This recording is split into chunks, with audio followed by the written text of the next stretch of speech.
These beauty products were all the rage in 1950s old Hollywood, and they still work today. Hello lovelies, my name is Laura and I'm here to talk about some of the best beauty products from the 1950s that are still just as popular today.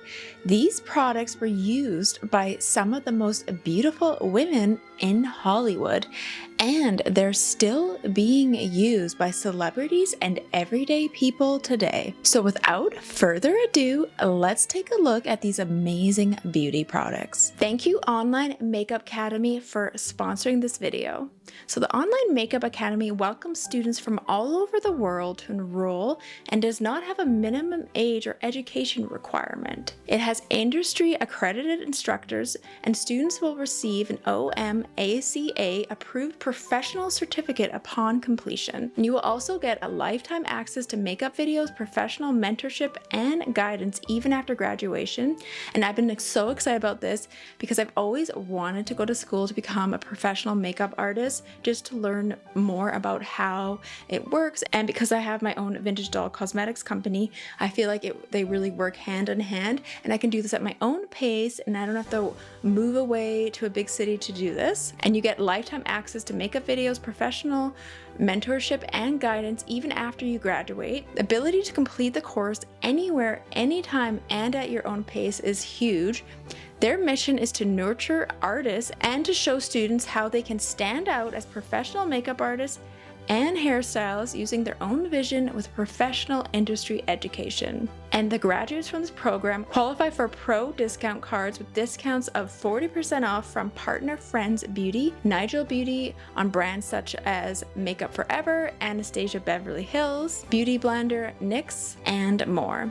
And there is one-on-one personal video guidance with your instructor and tutor, and this is lifetime access even after you complete the program. Post-graduation mentorship and guidance is also included, and this is the only school that offers personalized video feedback and one-on-one individual interaction. The course covers all skin tones and ethnicities, face shapes, skin types, as well as hygiene and sanitation, as well as post-COVID updates, and includes everything that you need to do to kickstart your career as a professional makeup artist. And I got really excited about this too because I'm very interested in historical makeup, as you might know, as well as vintage cosmetics. And the master makeup program that I also took has period makeup looks, such as a 1920s look where you can block out your eyebrows. There's a Great Gatsby look from the 30s. There's a Twiggy inspired look from the 1960s, and there's even other decades. So I was really excited about this, and I can do it at my own pace. So make sure you check out my link below and sign up for the Online Makeup Academy so you can become a professional makeup artist today. All right, let's jump right back into the video. The 1950s were a golden age of popular culture. Rock and roll was born, and teenagers across the country were dancing to the latest hits. Movies and television were beginning to have a major impact on society, and everyone was eager to see the latest release. The 1950s were also a time of great change as women began to assert their independence and African Americans fought for civil rights. In many ways, the 1950s were a pivotal time in American history. And it all started with the music. Rock and roll was a new and exciting sound that captivated the nation. Artists like Elvis Presley and Chuck Berry became household names, and the music continues to be popular today. The 1950s were also a golden age for movies and television. Classic films like The Odyssey and Rebel Without a Cause were released, and television shows like I Love Lucy and The Honeymooners became classics. The 1950s were a time of great change both in society and in popular culture, and it all started with the music. The 1950s was a golden age for Hollywood, and some of the most popular movies featured female stars. Leading ladies like Audrey Hepburn and Grace Kelly captivated audiences with their beauty and talent. and their films are still beloved today. While 1950s movies featuring female stars span genres, some of the most popular include musicals like Singing in the Rain and comedies like The 7-Year Itch.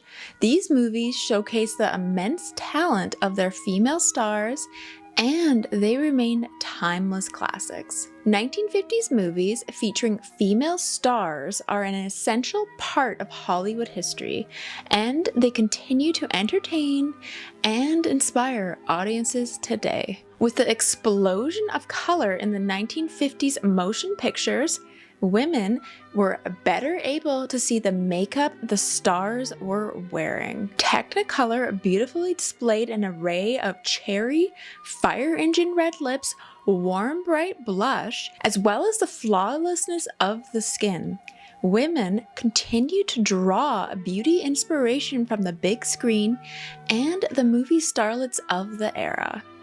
Women adopted this colorful appearance and adopted it as a current fashion trend throughout this time. Cosmetic brands played a significant role in the process since they provided the typical housewife of the era with more availability and variety than ever before. With the addition of titanium to the goods, added to mute the colors, we see more of a peach pinkish tone toward the later. These cosmetic firms changed the face of the decade with the brilliant reds and cherry of the start of the decade. Cosmetics and cosmetic science are more popular than ever because businesses are constantly exploring new ways to enhance existing products or transform time-honored designs to fit the latest trends. And here is a look at the well-known cosmetic brands from the 1950s and how they contributed significantly to the history of beauty and cosmetics. Some of the brands that are currently on the market have been doing their thing for years, if not decades. Vintage beauty products are still popular today for a reason. They work. In the 1950s, women were under constant pressure to conform to a certain standard of beauty. They were expected to have perfect skin, glossy hair, and a slim figure. To achieve this look, they relied on a variety of different beauty products. One of the most popular 1950s beauty products was cold cream. Cold cream was used to remove makeup and moisturize the skin. It was also believed to have anti-aging properties. Today, cold cream is still popular among many women. Although it is no longer marketed as an anti-aging product, it is still prized for its ability to remove makeup and leave the skin feeling soft and radiant. Another 1950s beauty product that is still popular today is hairspray. Hairspray was originally designed to help keep women's hairstyles in place. However, it quickly became one of the most essential 1950s beauty products. Today, hairspray is still used by many women to keep their hair looking sleek and polished. It has also become an important part of many hairstyling routines. Finally, lipstick is another 1950s beauty product that is still popular today. In the 1950s, lipstick was seen as a way to add a touch of glamour to any outfit. Today, lipstick is still considered to be an essential part of many women's beauty routines. It is available in a wide range of colors and finishes, making it easy to find the perfect shade for any occasion. 1950s beauty products are still popular today because they offer a simple way to achieve a classic look. Whether you're looking for an easy way to remove makeup or you want to add a touch of glamour to your appearance, these products are sure to help you achieve your desired look. In my opinion, Max Factor is the most significant cosmetics brand ever. Max Factor started experimenting with different substances in an effort to create a makeup that was appropriate for the new cinema medium. With the invention of the first cosmetic in 1914, Max Factor established himself as a leading figure in the field and a pioneer of his era. The firm had to create a new line of goods when Technicolor film was developed in the 1950s, since its previous panchromatic makeup left a tiny sheen on the skin that reflected surrounding colors. Many actors and actresses hesitated to act in color movies due to how awful they looked. The pan stick was created by Max Factor and quickly rose to popularity both on and off the screen. Max Factor Jr. spent 26 months developing pan stick for the business, which was unveiled to the public in 1948 and became an instant commercial success. Max Factor released pan stick makeup following years of experimentation in the labs of Hollywood. Models' legs were covered in pan stick during tests, and the color of the legs was tracked when they were exposed to sunlight. A cream-based stick makeup product called Pan Stick was created to be applied as quickly as lipstick in under 20 seconds. And I kind of wish you could buy Pan Stick here, like at drugstores, or they had like a newer version of it. Max Factor Cream Puff, the first all-in-one combination of a creamy makeup base and a powder, is released. Cream Puff was applied with the puff. It has smoother appearance than what it would look like if powder was applied over top of cream. So it was kind of a combination of both foundation and powder. It gives your skin a smooth, flawless finish that lasts for hours. It rapidly conceals fine wrinkles and always leaves your skin feeling light and fresh. A makeup that is so flawlessly combined with lanolin-rich creams that it cannot dry out your skin or absorb natural skin moisture. And it comes in several different shades: Sun Frolic, Candle Glow, Gray Whisper, Tempting Touch, and Truly Fair. Twilight Blush and Sun Goddess were two other hues that were launched later in the year. And this one came out, I believe, in 1952. With the acquisition of Cream Puff, Max Factor possessed the majority of the popular foundation varieties, including a liquid, stick, cream cake, and a pancake. Erasy, a stick concealer with 5 tones, fair, medium, deep, natural, tan, and deep tan, was later added to the business in 1954. And a white Erasy was released considerably later in 1968. Erasy has frequently been referred to as the original stick concealer, although this is untrue. That honor belongs to Covermark's Spot Stick, which was first released in 1936. And that's interesting that the first concealer was from the 1930s. In the 1950s, Max Factor expanded its selection of eye makeup mostly by adding items to the Hi-Fi line, which was offered in a considerably larger spectrum of colors than its previous rivals. The business introduced Hi-Fi Fluid Eyeliner in 13 hues and Hi-Fi Eyeshadow Stick in 17 shades in 1958.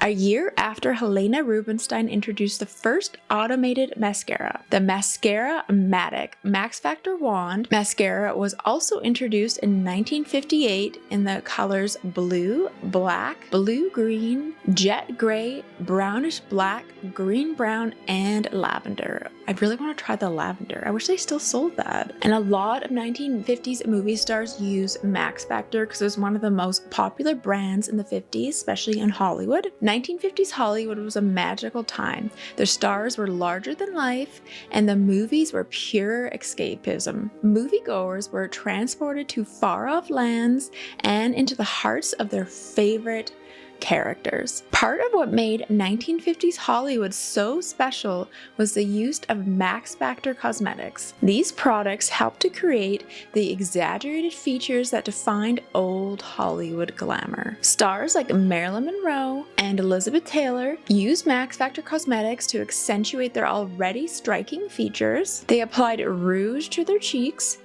darkened their eyebrows, and painted their lips bright red. As a result, they looked like they had stepped out of a dream. 1950s Hollywood would not have been the same without Max Factor cosmetics. Marilyn Monroe was one of the most iconic actresses of the 20th century. She was known for her bombshell figure, her platinum blonde hair, and her signature red lips. Marilyn Monroe was also a major fan of Max Factor cosmetics, In the 1950s, she frequently used Max Factor Cream Puff and Pan Stick to create her signature makeup look. The cream puff provided a smooth base for Monroe's foundation, while the Pan Stick helped to contour her cheekbones and create that famous pout. Thanks to Marilyn Monroe, Max Factor became one of the most popular cosmetic brands in the world. Today, the company continues to produce Marilyn Monroe inspired products, such as the Marilyn red lipstick that you can still buy. So if you're looking to recreate that classic Hollywood glamour, reach for a tube of Marilyn red. It's sure to give you that Marilyn Monroe treatment. And you can also use the cream puff, which is still available today. Max Factor had primarily relied on its connections with Hollywood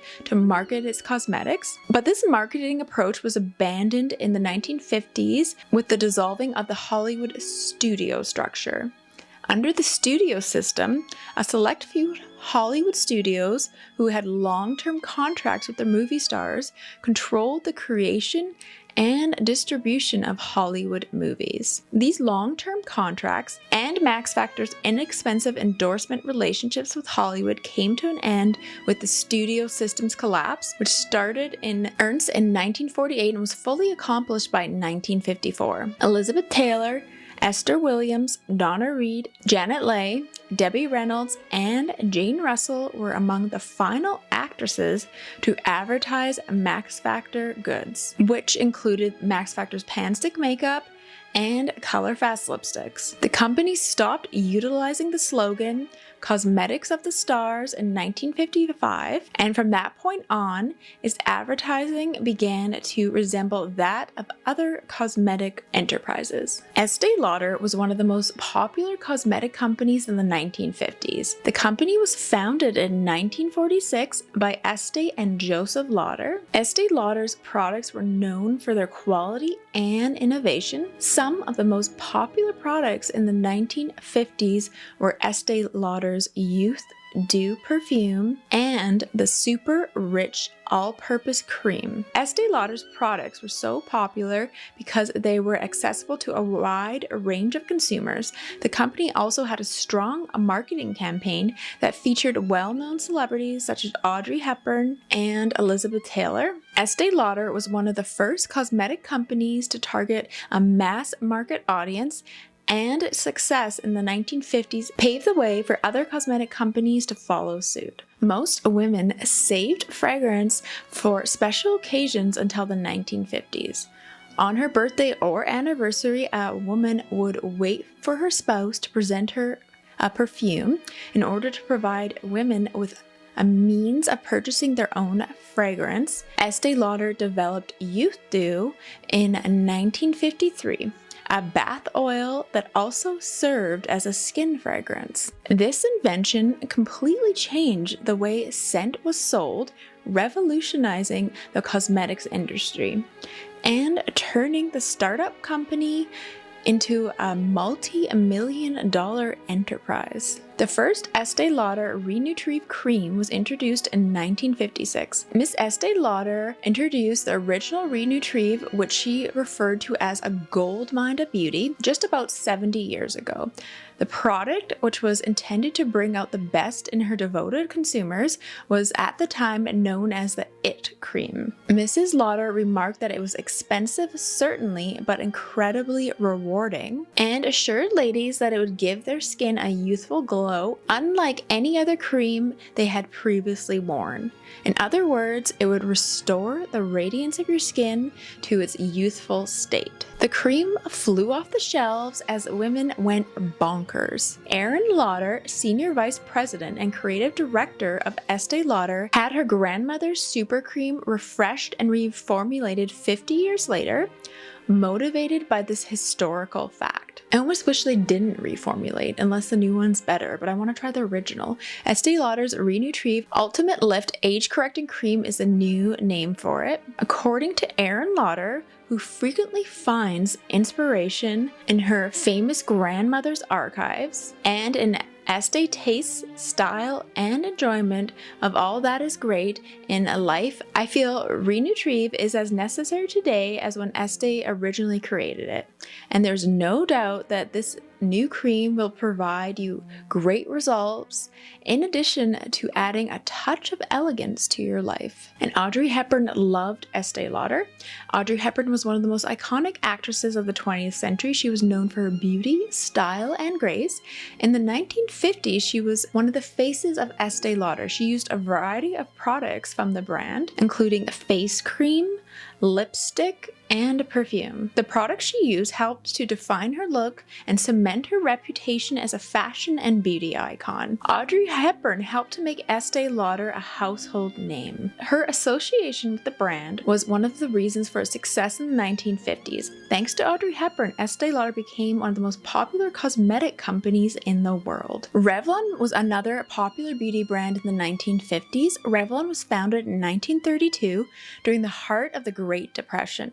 Despite tough economic times, Revlon's founders were determined to bring high-quality cosmetics to women at an affordable price. In the 1950s, Revlon became one of the first mass-market cosmetic companies. Revlon's innovative products and glamorous ad campaigns helped to redefine the standard of beauty. The company's most famous product, Revlon Fire and Ice, was introduced in 1952. Revlon's ad campaign for Fire and Ice featured a sultry model with the tagline, "Does she or doesn't she? Only her hairdresser knows for sure." The ad was a sensation, and Revlon quickly became one of the most popular cosmetic brands in the world. Today, Revlon is still a leading player in the cosmetics industry, and its products are enjoyed by women all over the world. Thanks to its game-changing products and pioneering marketing campaigns, Revlon played a major role in defining beauty in the 1950s. In the 1950s, Revlon made the decision to begin releasing new lipstick hues every 6 months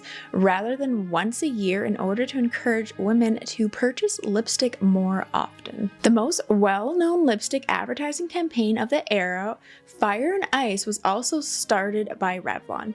It debuted in 1952 with a 2-page full-color spread that featured model Dorian Leigh on the first page. Famously, the company asked its clients questions to make sure the lipstick they were selecting suited both their personalities and their faces. In the 1950s, Revlon was one of the most popular lipstick shades. Women were Revlon crazy, and the brand's lipsticks were some of the most sought-after products on the market. The colors range from natural nudes to bright pinks and reds, and women loved that they could find a shade to suit their every mood.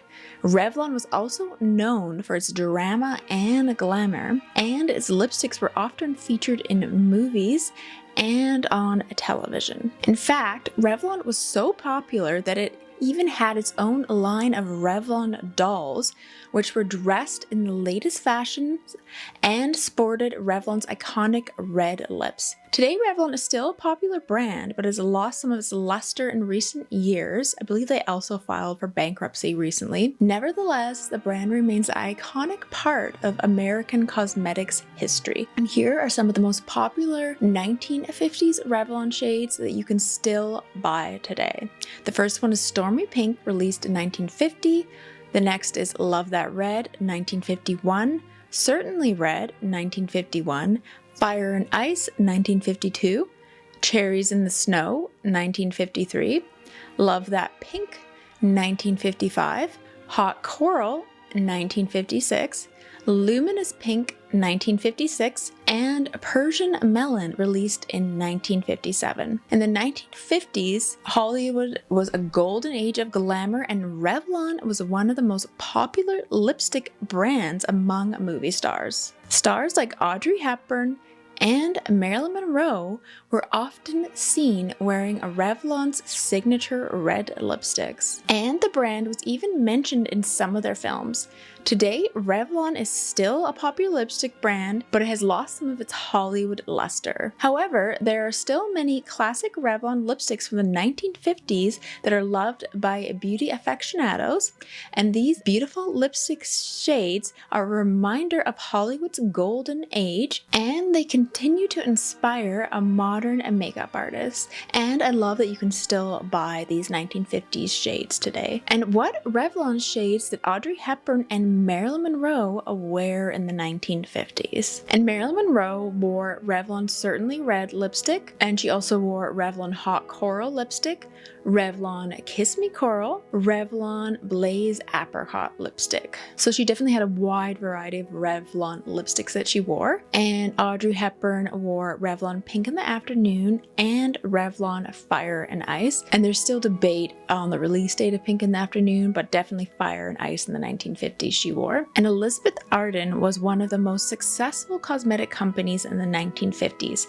Founded in 1910, the company grew rapidly during the post-war boom, becoming a household name thanks to its popular line of skincare products and Elizabeth Taylor's endorsement. By the mid-1950s, Elizabeth Arden had over 400 boutiques across the United States, selling everything from a lipstick to fragrance. The company was so successful that Elizabeth Taylor herself became a shareholder, and she was the first celebrity to do so. Elizabeth Arden's success continued into the 1960s when it became one of the first cosmetic companies to introduce anti-aging products. Today, Elizabeth Arden is still a popular brand known for its luxurious skincare and makeup products. Following the war, Elizabeth Arden's skincare line was expanded in a fairly conservative manner. The miracle ingredients that were popular in the 1950s, such as royal jelly and placental extracts, were ignored by Arden with the exception of hormones and vitamins. Instead, Arden continued to rely for the most part on products that were made with estrogens and oils, blending them with patterns and straps. And their signature moisturizer cream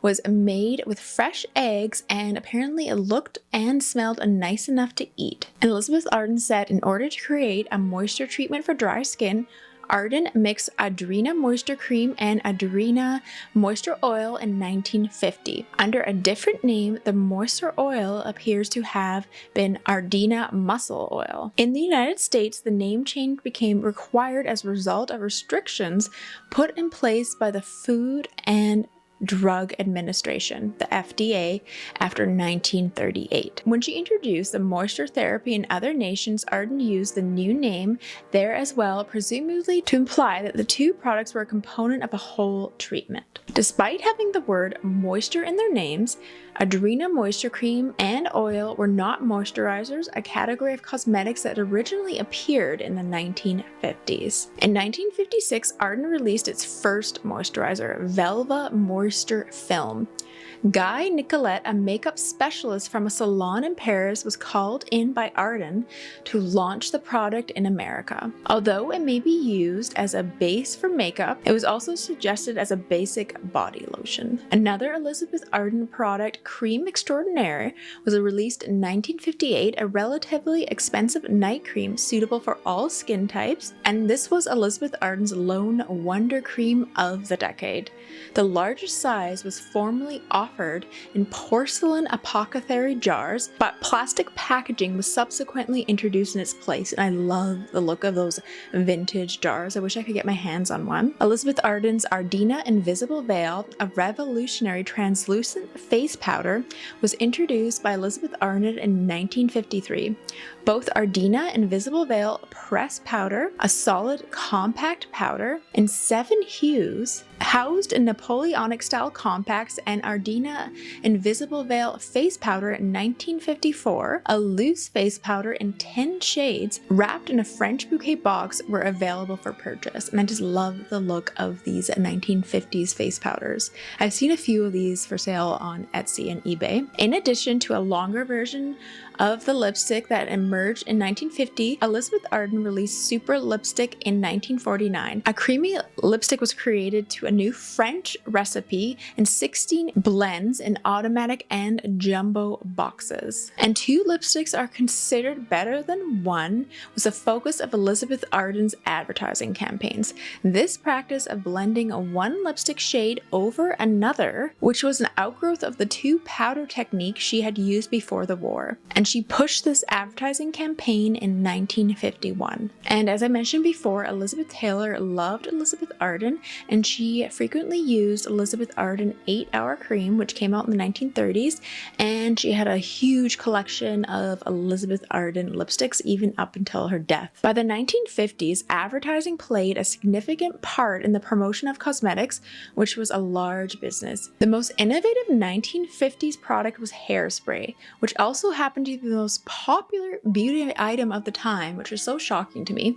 Naturally, with such a product on the market, we noticed a difference in how women were perceived, and they began experimentation with shorter, fuller hairstyles. Additionally, women had more flexibility to experiment with their hair and express their unique personalities. The classic set, short and curly, straight and flicked, and beehive were popular hairstyles of the 1950s. The beehive began to gain popularity towards the end of the decade. Women today desire to look different and frequently alter their looks. For anyone looking to develop a perfect, more sculpted style, hairspray is a necessary tool. This miracle item has been around for decades and continues to be one of the most well-liked style items and beauty products still available today. I actually never really thought about when hairspray was invented, and it's interesting to know that it was the 1940s, but it didn't become popular till the 50s. So the 1940s saw the invention of hairspray, which was created by a company that had previously produced aerosol cans for insecticides during World War I. As styles became more structured, there was a need for a strong fixing solution on the market, which was originally packaged by Chase Products utilizing the new aerosol technique. This item first entered production in 1948, and as it became successful, it was mass-produced. By 1964, it had surpassed lipstick as the best-selling beauty item worldwide. Despite the fact that hairspray first appeared in the 1940s, it wasn't until the 1950s that the term hairspray was first used. It used to be called spray net. Hairspray was a groundbreaking invention since it allowed women to perfect and maintain their hairstyles. It also reduced the amount of time needed to style hair, because some hairstyles could now last for up to a week. And back then, I'm pretty sure people didn't wash their hair every day. They would get their hair done at a salon and then get it set, and then only go once a week to get it styled. Hairstyling changed during the 1970s as fashion and trends evolved. Hair was worn looser and hairspray sales plummeted. It wasn't until the rise of punk that hairspray finally gained appeal and has persisted to this day. Many producers are now working on improving and developing hairspray. Customers can now pick a hairspray type that matches their existing type and styling preferences. I feel like back in the 50s, I bet hairspray had like this most insane extreme hold, and you probably couldn't do like loose, delicate waves, because I don't really like extreme hairspray. Flexible sprays are perfect for holding curls, waves, or flipped ends in place while still allowing for mobility, and normally have the least amount of staying power, is which the hairspray that I always use, because I don't want this like completely like hard shell around my head. Before setting their hair again with rollers or large clips, women moistened it with Aquanet, White Rain, or VO5. People spritzed the stuff carelessly until the FDA intervened, at which point hairstyles progressively evolved to a more natural appearance. Those cans contained fluorocarbons in addition to other substances. That lacquered hair into submission. The 1950s saw a lot of changes in makeup as well. The 1950s saw the continued popularity of the iconic look we adore today with the red lip and black cat eyeliner, but it was viewed as a more sophisticated look and was maybe more popular with middle-aged women because it was a very safe option and the safest style for the job. The younger generation, including teenagers, kept looking for ways to seem less like their parents and develop their own sense of self. With additional lipstick color options, the adolescents veered away from the popular red and chose hues like cherry apricot, rose, and lavender instead. The teenagers and young people of the 1950s surely wore extremely avant-garde shades, which made an obvious distinction between the ages. And I'm dying to try this 1950s lavender lipstick. It sounds amazing. Though the 1950s might seem like a distant era, there are still many beauty lessons to be learned from that decade. In particular, 1950s old Hollywood actresses knew a thing or two about achieving a flawless complexion. One of their favorite beauty products was Pond's Cold Cream, which is still available today. This thick, creamy cleanser contains a blend of mineral oil and beeswax that melts away makeup and dirt while moisturizing the skin. As a result, it's perfect for those with dry or sensitive skin. Another 1950s beauty staple was Vaseline, which can be used from everything from preventing chapped lips to smoothing flyaway hairs. Thanks to its occlusive properties, Vaseline creates a barrier on the skin that locks in moisture. So if you're looking for a tried and true beauty product that will help you achieve 1950s old Hollywood glamour, reach for Pond's Cold Cream or Vaseline the next time you're at the drugstore. And thank you for watching, and make sure you check out my 1950s beauty secret video. Alright, see you guys again soon. Bye!